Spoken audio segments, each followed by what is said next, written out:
Մայիսի 28-ին Երևանի Հանրապետության հրապարակում նախատեսված սպառազինության հանդեսի ժամանակ կներկայացվեն նաև հայկական արտադրության հետախուզահարվածային թռչող սարքեր։ Նիկոլ Փաշինյանը արտադրված է Հայաստանում վերտառությամբ տեսանյութ է հրապարակել Facebook-ի իր էջում։ Ապրիլի 15-ին Փաշինյանը հայտարարել էր, որ մայիսի 28-ին Առաջին Հանրապետության օրը Երևանի Հանրապետության հրապարակում կներկայացվի ոչ միայն 22 թվականից հետո ձեռք բերված, այլև հայկական արտադրության սպառազինությունը։ Վարչապետը սպառազինության հանդեսի փորձից կարճ դրվագ է հրապարակել ներկայացնելով հայկական արտադրության DEV 3 հետախուզահարվածային թռչող սարքերը։ Մայիսյան եռատոնի օրերին ու Հայաստանի Ադրբեջանի նկատմամբ ունեցած փայլուն հաղթանակի տոնակատարության օրերին պարտության ծանր տրավման տարած Ադրբեջանի նախագահը էլի իրեն պատեպատ է տվել ու ատելության, հայատյացության խոսքեր շռայլել հայ ժողովրդի հասցեին։ Ալիևը շարունակում է հայերին անվանել թշնամի, Հեյդարի որդին ևս մեկ անգամ վերահաստատեց, որ խաղաղությունը միֆ է։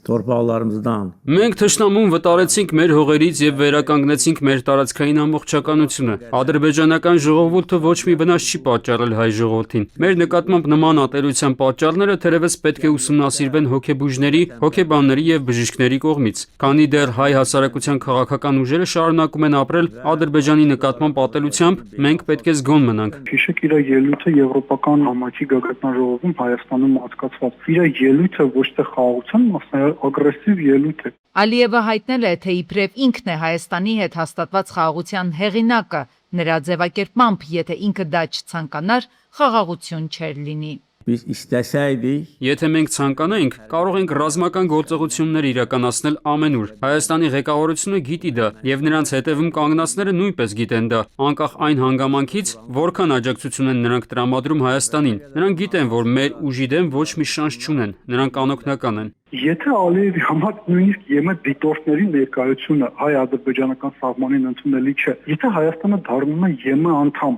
այդ պարագայում Ադրբեջանը ինչ մոտեցում է ունենալու հայ-ադրբեջանական սահմանի կոնֆիգուրացիայի վերաբերյալ։ Իր այս գնահատականները խոսում են այն մասին, որ օրակարգը, թե իբր Հայաստանը դառնում է Եվրամիության անդամ, ինքը մեր տարածաշրջանում մեղմ ասած խնդրահարույց է։ Ահն ու դողը ակնհայտորեն Ալիևի սրտում են, ասում է Հայաստանի քաղաքական ոլորտում դեռևս կան շրջանակներ, որոնք ըստ նրա, եթե գան իշխանության կտուժի հայ ժողովուրդը։ Հայ ժողովրդի հանդեպ էթնիկ զտում իրականացրածը քնած հայ սպային կացնահարողին հերոսացրած երկրի ղեկավարի այսօրվա վտանգավոր խաղերն էլ ուղղված են Հայաստանի Հանրապետության, հայոց պետականության ու հայկական ինքնության դեմ։ Սա ըստ փորձագետների ատելության հերթական դոզան է ուղղված հայ ժողովրդի դեմ։ Ատելության, անհանդուրժողականության ու ագրեսիայի մասին է խոսում մի երկրի առաջնորդ, որը ոչ միայն ցեղասպանել է արցախահայերին, այլ նաև շանտաժով ու սպառնալիքով զիջումներ կորզել։ Եվրամիությունը կաջակցի Հայաստանին Եվրամիության անդամ դառնալու նրա ցանկության հարցում, հայտարարել է ընդլայնման հարցերով Եվրահանձնակատար Մարտա Կոսը, մեկնաբանելով Եվրոպական միությանն ու ԵԱՏՄ-ին հանրապետության անդամակցության վերաբերյալ վերջին հայտարարությունները։ Եվրոպական քաղաքական համայնքի հանդիպումը, ինչպես նաև Եվրամիություն Հայաստան գագաթնաժողովը ցույց տվեցին, թե ինչ ճանապարհով են նրանք ցանկանում գնալ, եւ Եվրոպան կաջակցի նրանց, ասել է Կոսը։ Ադրբեջանում պահվող հայ գերիների հարազատները դիմել են Հայաստանի եւ Շվեյցարիայի արտաքին գործերի նախարարություններին, խնդրելով գործարկել հովանավոր տերության միջազգային մեխանիզմը։ Նրանց մտահոգությունը հատկապես սրվել է Ադրբեջանում Կարմիր խաչի միջազգային կոմիտեի գրասենյակի փակման ֆոնին, ինչը խորացրել է գերիների վիճակի շուրջ անորոշությունը։ Միեդում հայ գերիների շահերի ներկայացուցիչ Սիրանուշ Սահակյանի խոսքով Շվեյցարիան պաշտոնապես պատասխանել է, որ նման մանդատի իրականացումը պահանջում է երկու պետությունների համաձայնությունը։ Միաժամանակ շվեյցարական կողմը նշել է, որ բազմիցս Ադրբեջանին կոչ է արել ապահովել գերիների իրավունքներն ու պահման միջազգային չափանիշները։ Հայաստանի արտգործնախարարությունից գերիների հարազատների դիմումին այս պահին պաշտոնական արձագանք դեռ չկա։ Ուկրաինայի խոշորագույն թանգարանային համալիրներից մեկը Կիևյան Սոֆիա ազգային արգելոցը գործարկել է պաշտոնական հայալեզու աուդիո էքսկուրսիա։ Տաճարի պատերին մինչև օրս պահպանվել են հայերենով հնագույն գրաֆիտի արձանագրություններ։ Աննա Բյուզանդացին, ով սերում էր հայկական ծագում ունեցող մակեդոնական դինաստիայից, առանցքային դեր է խաղացել Կիևյան Ռուսիայի քրիստոնեացման եւ մշակութային զարգացման գործում։ Աննա Թագուհու պատմական ժառանգությունը սերտորեն կապված է Կիևի Սոֆիայի տաճարի պատճառի հետ։ Այս կապի ժամանակակից խորհրդանիշն է դարձել նաև հայկական խաչքարը, որը տաճարին է նվիրվել Ուկրաինայի հայերի միության կողմից եւ օծվել 2018-ին։ Այն իր արժանի տեղն է զբաղեցրել ազգային արգելոցի գանձարանում։ Մոսկվայի համար չափազանց կարևոր է, որ Երևանը հանդես չգա Ռուսաստանի դեմ, հայտարարել է Դաշնության նախագահի մամուլի քարտուղարը, նշելով, որ Երևանն ունի ինքնիշխան իրավունք անցկացնելու այնպիսի հանդիպումներ, ինչպիսին է Հայաստան-Եվրամիություն գագաթնաժողովը։ Դմիտրի Պեսկովը նաև նշել է, որ Հայաստանն իր արտաքին քաղաքականության մեջ հետևում է բազմավեկտոր մոտեցմանը։ Ամենակարևորն այն է, որ Հայաստանը հակառուսական դիրքորոշում չորդեգրի, ահա թե որն է մեզ համար առաջնայինը, իսկ Հայաստան-Եվրամիություն գագաթնաժողովի անցկացումը միանգամայն նորմալ է։ Գյորջյան Կասկադ 60 ամիս փուլային վճարում բազմաթիվ առավելություններ։ Նիկոլ Փաշինյանը քաղաքացիական պայմանագիր կուսակցության падգամավորության մյուս տեխնացուների հետ շրջել է Երևանի, իսկ ավելի կոնկրետ Էրեբունի վարչական շրջանի բակերում։ Շրջայցի ընթացքում ներկայացրել են արդեն իրականացված աշխատանքները եւ ընդգծել իշխանության պատկերացումը քաղաքային միջավայրի զարգացման վերաբերյալ։ Նշել են, որ վերականգնված բակերը պարզապես ֆիզիկական փոփոխություն չեն, դրանք քաղաքական փիլիսոփայության արտահայտություն են։ Նախկինում գոյատևման պայմաններ հիշեցնող բակերը այսօր վերածվում են կյանքի եւ ապրելու տարածքների։ Պատգամավորության տեխնացուները նշել են, թե Հայաստանը դուրս է եկել գոյատևման օրակարգից եւ անցել կյանքի ու զարգացման փուլ։ Բակը վերածվել կյանքի բակի։ Բակում մտնում են երեխաները ֆուտբոլ են խաղում, տաղավարներ են տեղադրված, խաղահրապարակներ են տեղադրված եւ մենք մեր միջնաժամկետ, կարճաժամկետ եւ երկարաժամկետ խնդիրը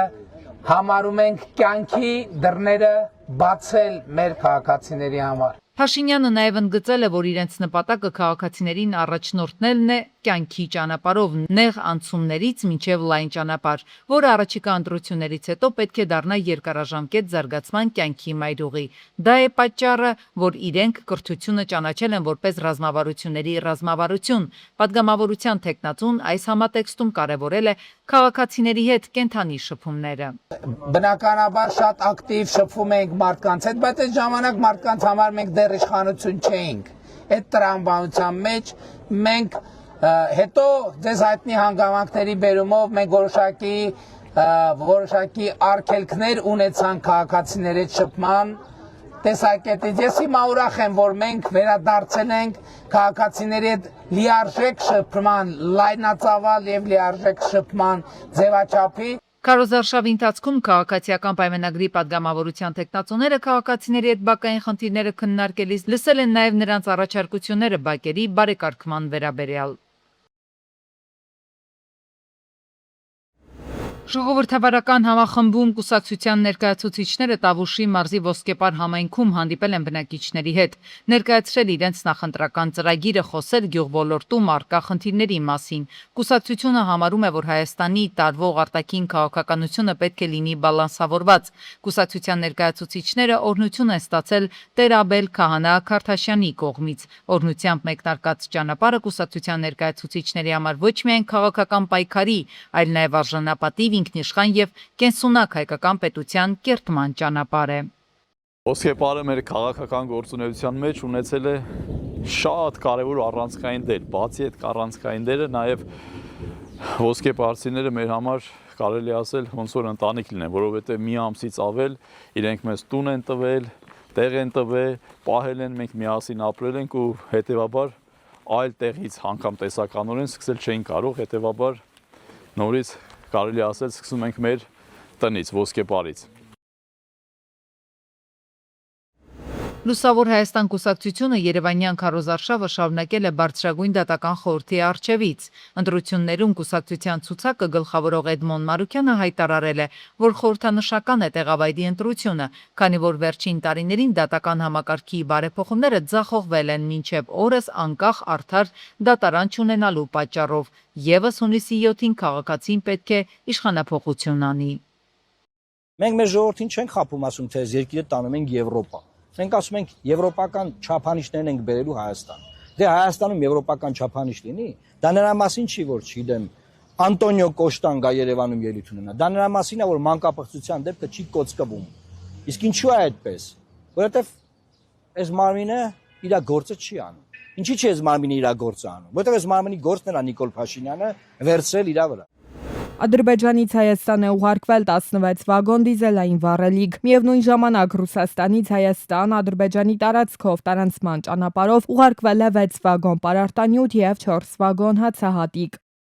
Արտաքին գործերի նախարարությունը առաջարկում է նոր կարգավորումներ դիվանագիտական ծառայության համակարգում, նախատեսելով նաև դիվանագիտական գրասենյակների ստեղծում այն երկրներում, որտեղ լիարժեք դեսպանություն բացելը նպատակահարմար չէ։ Այդպիսի գրասենյակները կղեկավարի տվյալ երկրում հավատարմագրված Հայաստանի դեսպանը։ Նախագծով վերանայվում են նաև դեսպանների պաշտոնավարման ժամկետները։ Առաջարկվում է առավելագույն ծառայության ժամկետը հասցնել 8 տարվա։ Միաժամանակ կրճատվում են արտերկրից վերադառնալուց հետո արտաքին գործերի նախարարությունում պարտադիր աշխատանքի ժամկետները։ Փոփոխությունները վերաբերում են նաև դիվանագետների սոցիալական պայմաններին։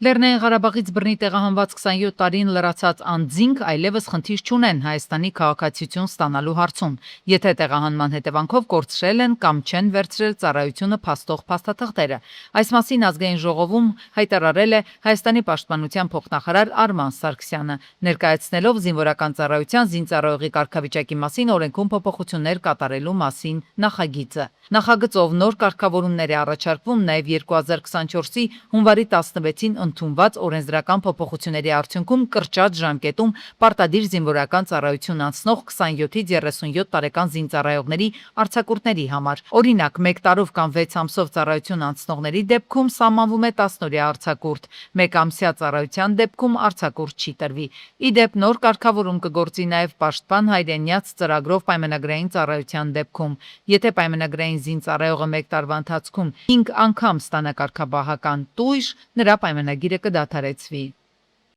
2026-ից ուժի մեջ մտած նոր կարգավորումներով սահմանափակվել է բազմաբնակարան շենքերի պահպանման վճարների կանխիկ հավաքագրումը, իսկ զուտ կառավարչական գործառույթներն աստիճանաբար անցնում են մասնագիտացված հարթակ։ Այսուհետ շենքերի կառավարիչների համար սահմանվել են պարտադիր կրթական և որակավորման չափանիշներ։ Նրանք պետք է ունենան առնվազն միջին մասնագիտական կրթություն և անցնեն հատուկ վերապատրաստում իրավական, տեխնիկական, ֆինանսական ու վարչարարական ուղղություններով։ Այն կառավարիչները, ովքեր մինչև 2027 թվականի հուլիսի 1-ը չեն անցնի համապատասխան վերապատրաստումը, կարող են զրկվել իրենց լիազորություններից։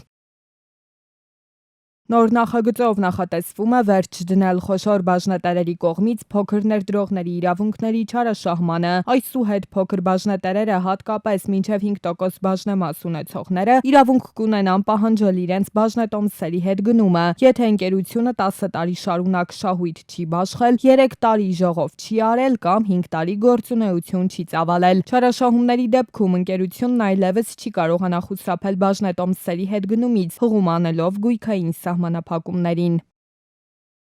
Վեդիում մանկապղծության դեպքով քրեական վարույթի նախաքննության ընթացքում երրորդ անձը ևս կալանավորվել է 2 ամսով։ Այս մասին հայտնել են քննչական կոմիտեից։ Նրա նկատմամբ հարուցվել էր հանրային քրեական հետապնդում։ Հիշեցնենք, Վեդիում անչափահաս քույրերի նկատմամբ սեռական ոտնձգության դեպքում 2 անձ կալանավորվել է 2 ամսով։ Միացյալ Նահանգների նախագահ Թրամփը հայտարարել է, որ Միացյալ Նահանգները թիրախավորում է ցանկացած իրանցու, որը փորձում է հասնել երկրում գտնվող բարձր հարստացված ուրանի պաշարներին, նշելով, որ միջուկային նյութը գտնվում է ամերիկյան զինվորականների մշտական հսկողության տակ։ Նա նաև նվազեցրել է այն ուրանի նշանակությունը, որն ինչպես ենթադրվում է գտնվում է միջուկային օբյեկտների փլատակների տակ եւ դեռևս մնում է Իրանում։ Մենք դա կստանանք ինչ-որ պահի, երբ ուզենանք։ Մենք հետևում ենք դրան, եթե որևէ մեկը մոտենա այդ վայրին, մենք կիմանանք այդ մասին ու կպայթեցնենք նրան։ Իսրայելի վարչապետը հայտարարել է Միացյալ Նահանգների հետ ռազմական համագործակցության ֆինանսական բաղադրիչից աստիճանաբար հրաժարվելու մտադրության մասին։ Մեր ռազմական գործակցության ֆինանսական բաղադրիչը ես ուզում եմ աստիճանաբար հասցնել 0-ի, CBS News-ին տված հարցազրույցում ասել է Նեթանյահուն։ Ի դեպ նշվում է, որ Թել Ավիվը Վաշինգտոնից տարեկան ստանում է 3.8 միլիարդ դոլար։ Նեթանյահուն նշել է, որ կցանկանար ֆինանսական օգնության կրճատումը սկսել արդեն հիմա։ Նա նաև հնարավոր է համարել, որ համապատասխան ծրագիրը կարելի է իրականացնել առաջիկա 10 տարվա ընթացքում, ընդ որում ըստ նրա գործընթացը կարող է շատ արագ ընթանալ։ Ֆրանսիան երբեք չի ծրագրել ռազմածովային ուժեր տեղակայել Հորմուզի նեղուցում, Նայրոբիում կայացած մամուլի ասուլիսի ժամանակ հայտարարել է Ֆրանսիայի նախագահը։ Մակրոնի պարզաբանմամբ Փարիզի քայլերը պետք է դիտարկել բացառապես որպես անվտանգության ապահովման առաքելություն, որը պետք է համակարգվեր Իրանի հետ միասին։ Ֆրանսիայի նախագահը նաև նշել է, որ անդրդվելի է իր դիրքորոշման մեջ։ Հիշեցնենք, ավելի վաղ Իրանը զգուշացրել է, որ վճռական եւ անհապաղ պատասխան կտա ռազմավարական նշանակություն ունեցող այդ ջրային ուղու վրա ֆրանսիական կամ բրիտանական զորքերի ցանկացած տեղակայմանը։ Կայա Կալլասը մերժել է Վլադիմիր Պուտինի առաջարկը, ըստ որի Գերհարդ Շրյոդերը կարող էր ներկայացնել Եվրոպան Ռուսաստանի հետ անվտանգության բանակցություններում, նշելով, որ դա խելամիտ չէ։ Նա նաև ընդգծել է, որ Շրյոդերը նախկինում լոբինգ է արել ռուսական ընկերությունների օգտին, ինչը կասկածի տակ է դնում նրա անաչառությունը։ Թուրքական ավիաուղիներին պատկանող Airbus A330 մագնիշի օդանավն անսարքության պատճառով վթարային վայրեջք է կատարել Նեպալի մայրաքաղաքում, ինչպես պարզվել է օդանավի փորային մասի աջ անիվն է վայրեջքի պահին բռնկվել։ Ստամբուլից ժամանող բոլոր 277 ուղևորներն ու անձնակազմի 11 անդամները լքել են օդանավը, տուժածներ չկան։ Հրդեհը մեկուսացվել է, հետադարձ թռիչքն իրականացվելու է այլ օդանավով։ Ֆլորիդա նահանգի Բրովարդ շրջանի արևմտյան մասում լայնամասշտաբ անտառային հրդեհներ են տարածվել։ Այն արդեն ընդգրկել է ավելի քան 20,000 քառակուսի մետր, հայտնել են CBS News-ից։ Նշում են, որ բնակելի թաղամասերի պարագծով հրշեջ փրկարարական բրիգադներ են տեղակայվել։ Բնակիչները կարող են բախվել տեսանելիության վատթարացման հետ, իսկ հրշեջներին դեռևս չի հաջողվել տեղայնացնել հրդեհը։ Իշխանությունները չեն հայտնել, արդյոք դիտարկում են բնակելի թաղամասերի տարհանումը, թե ոչ։ Տուժածների մասին տեղեկություններ չկան։ Գյումրու Մայակովսկի եւ Ջիվանի փողոցներում մի քանի տներ 2 ամիս է հայտնվել են արտակարգ վիճակում։ Նկուղներն են ջրով ողողված, բայց քաղաքացիները վստահ են դրանք կոյաջրեր չեն, քանի որ հոտ չի գալիս։ Տեսեք, ինչքանա բարձրությունը, մոտավորապես մի 40 սանտիմ կլինի։ Ու սա հələ մի տունն է, ու այսպես 5 տուն։ Ստեղ արդեն անտանելի է այն բանով, որ նաև խոնավության հոտ է արդեն ընկել, ու այստեղ էլի մյուս տների նման անչափահասներ են բնակվում։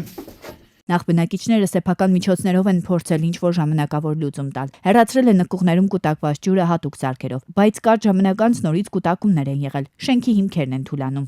Էսի խմելու ջուրա չէ՞ տատ։ Հա, խմելու ջուր է, վակուր զուլալ։ Հիմա միացնեմ կուզես։ Հարևաններ են ձեզ եկի օգնում, նասոսը դրել են, որ ջուրը քաշեն, ձեր բարեկամները, հարևանները։ 15,000 մեկ եմ տվել, 10,000-ը մեկ եմ տվել։ Հայտնաբերման օրվանից քաղաքացիները սկսել են տարբեր պատասխանատու կառույցների դիմել։ Ասում են տարածքային վեոլյաջրից եկել են նայել ու հեռացել։ Այդքանով համարել են գործը ավարտված։ Հիմա քաղաքացիները զգոնության կոչ են անում։ Օր առաջ շենքը փրկել է պետք։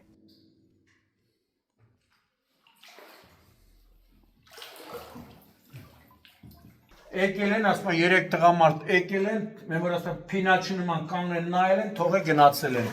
Թե ով է այս խմելու ջրի կորստի դեմը առնելու,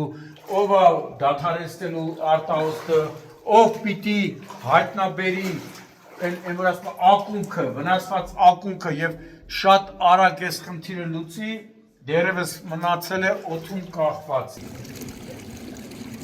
Իսկ Վանաձորի Շահումյան բնակավայրում հակասանիտարական վիճակ է, կեղտաջրերը փողոցներն են ողողել, նաև մարդկանց տներ են լցվում։ Բնակիչները վստահ են, պատճառը խցանված գոյողակիցն է, անհարմարություններից բացի համաճարակի վտանգ կա։ Երեխաները անցուդարձ են անում այդ գոյաջրերի միջով։